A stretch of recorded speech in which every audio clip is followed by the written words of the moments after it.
Hi guys, good afternoon. Ay, kain po tayo ng tanghali. Tatapos ko lang maglaba, maglinis. Ngayon, kakain tayo. Ang ating ulam ay prito na chicken na naman. Ayan o. Isa lang. Ay, nako.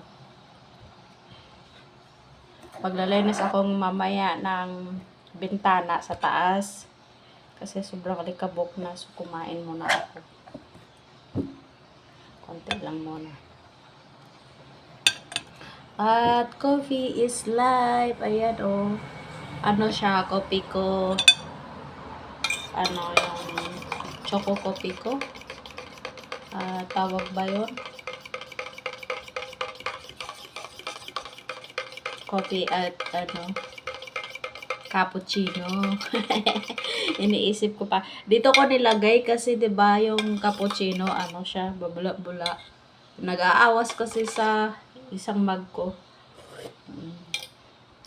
So, pagkakamay ako ngayon, maingay yung plato ko eh. Kunti na lang natira guys, oh. Pero favorite ko to. Kain tayo.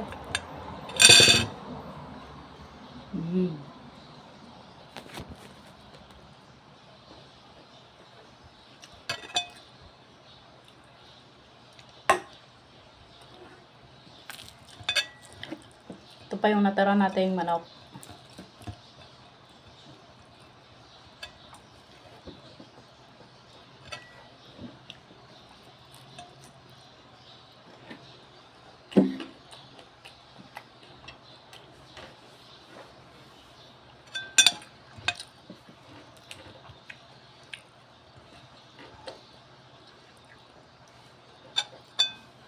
Maingay kasi itong plato ko eh. Yung ganitong plato maingay. Kutsara. Ano tawag dito sa Ilonggo? Tingil ba? Tingil.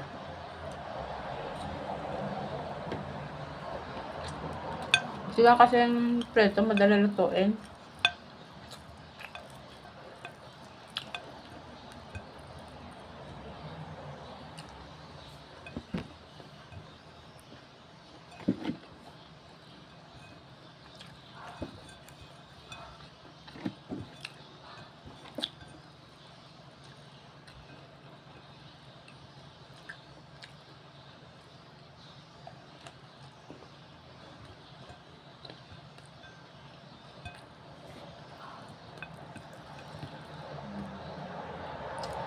Nakapag-vlog ako ngayon kasi ngayon 2 buwan yung amo kong babae at saka yung mga anak niya nasa Korea. Bakasyon kasi. So, si sir na lang na nandito. Wala ko alas trabaho ngayon. Pagdating naman nila, doon na ako busy ulit. So, nakapag-vlog ako. Kasi hindi naman kailangan maglinis kasi wala naman halos tao. Gabi na umuwi si sir. Tapos, maaga, maalis. So, mabilis lang linisin. Hindi kagaya nung dito sila. Ang daming ganap. So, nakapagpahinga pa naman ako kasi madali lang naman linis mo. Tsaka si ma'am naman ang nagluluto. Nuhugas lang ako ng plato.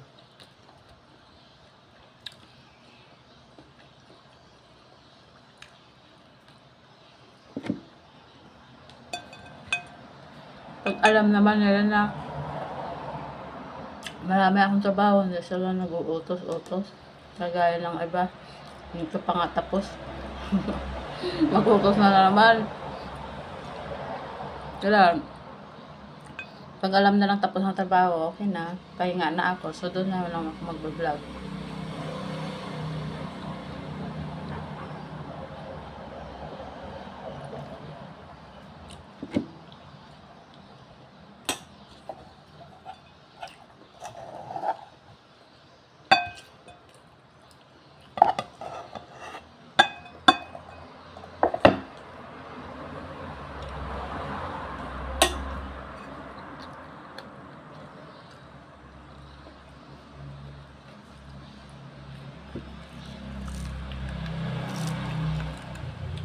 May paglibangan.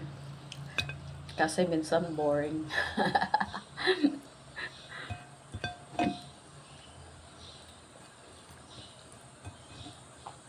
Malungkot kasi wala akong kasama. Walang kakwentuhan. Ako nga na magkukwento ako sa sarili ko lang, video ko na lang, 'di ba?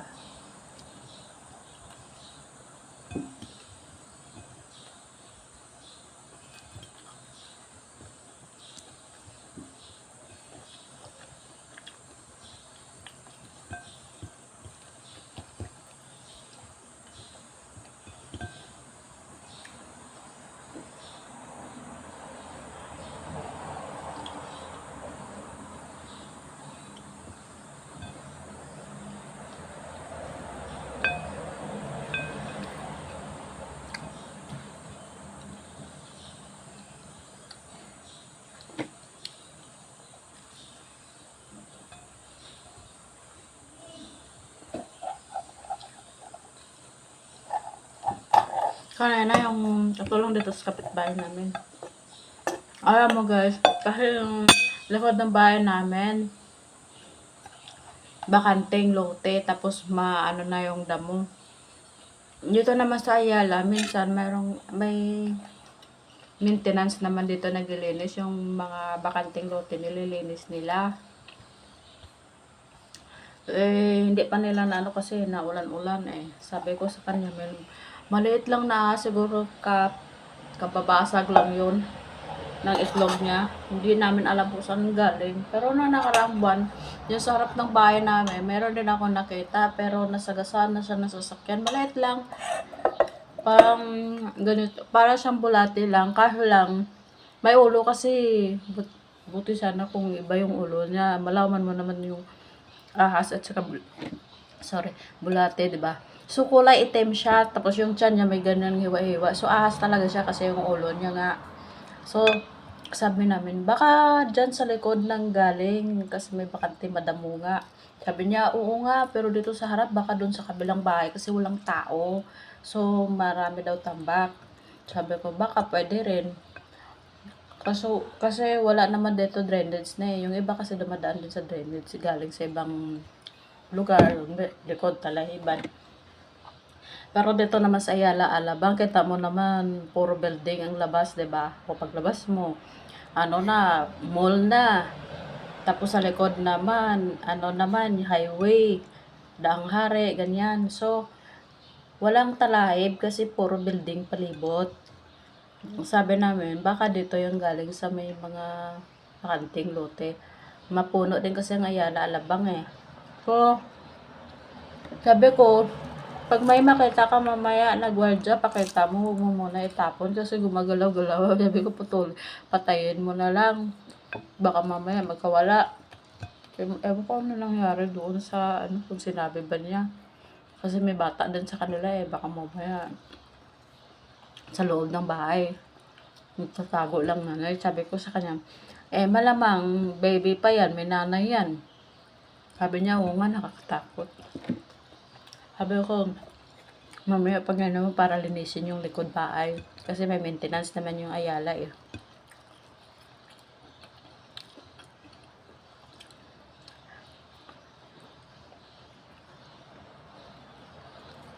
So, wala pa akong update doon. Yung ginawa niya kasi wala pa man ako nakitang guardian. Siguro, hindi siya sa loob.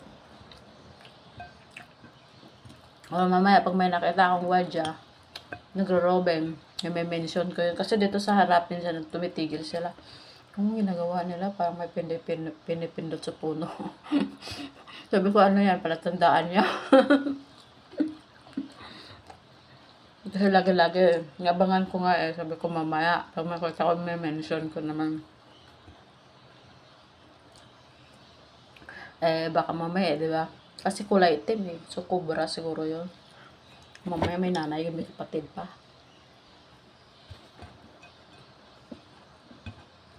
Ingatan ko, malaglag yung makalaglag ng kanan kasi yung langgam.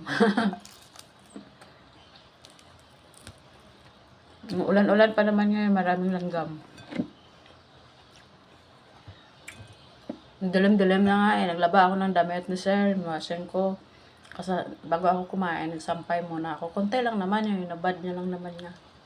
So, usually sa dating amo kong Korean din, pag umuwi sila ng Korea, bakasyon din ako. Kaso andito kasi si sir. So, nanatili ako. Trabaho ko. Ano? Hindi ako naglilinis ng kutsi, hindi ko naman trabaho yun. Inalis kasi ni sir yung driver. Ewan ko, ano siya nila. Alam nyo na, pag may gusto,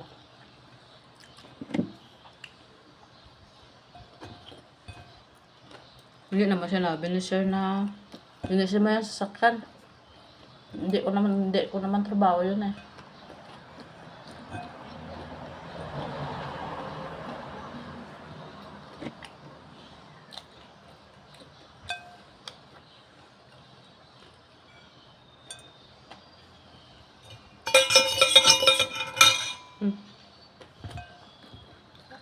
Ay, nalagay ng kape ko.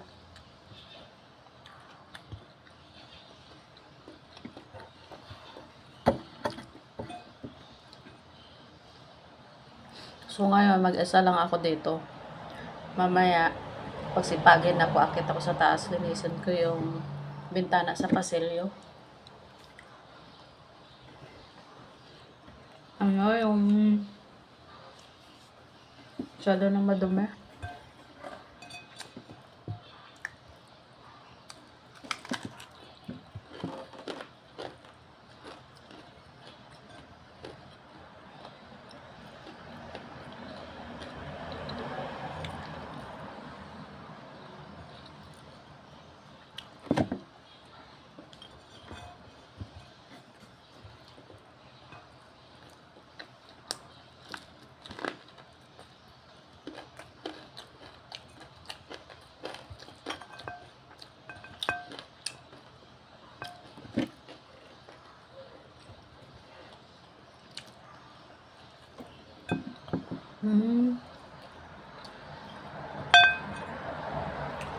Wala na ako kanin.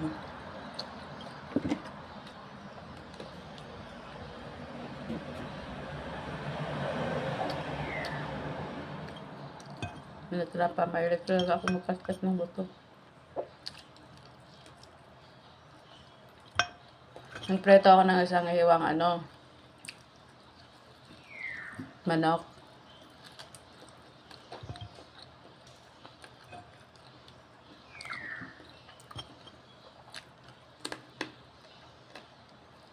So, kasya lang sa kanin ko.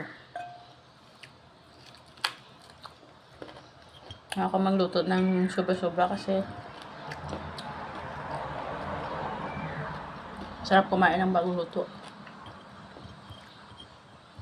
Naluto ako ng sapat lang. Saka paggabi, inom na ako ng gatas. May tinapay, kain naman tinapay. Diet na din.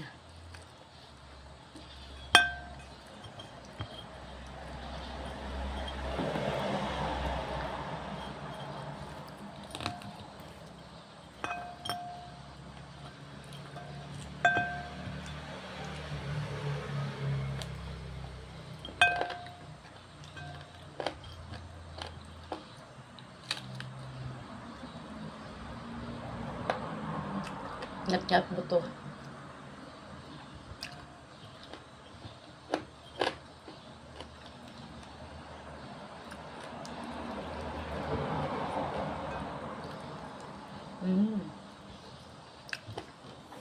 Tapos na. Thank you guys sa panonood. Thank you for watching. Thank you for support. Please support naman guys. Konti pa yung subscribers ko. Thank you so much. God bless po. Bye. Enjoy po sa lunch nyo. Salamat po sa lahat. God bless.